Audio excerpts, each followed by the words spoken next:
and becomes our 7th DNF. Davide BENDOTTI now. He's a tough guy.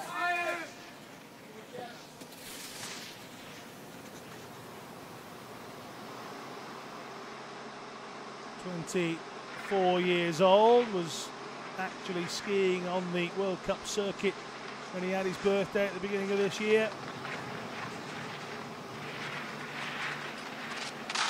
Got into the sport after his mother went for a walk and saw a man skiing with one leg. It was actually Italian Paralpine skier Luca Carrara.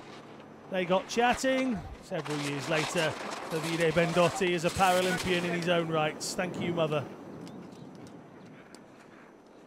Hope he said that the other day.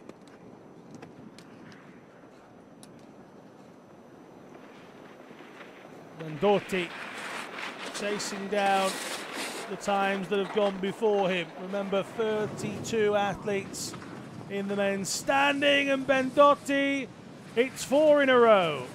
Out goes the Italian to the side, and the man making his Paralympic debut here. He's also competing in para-swimming at a high level.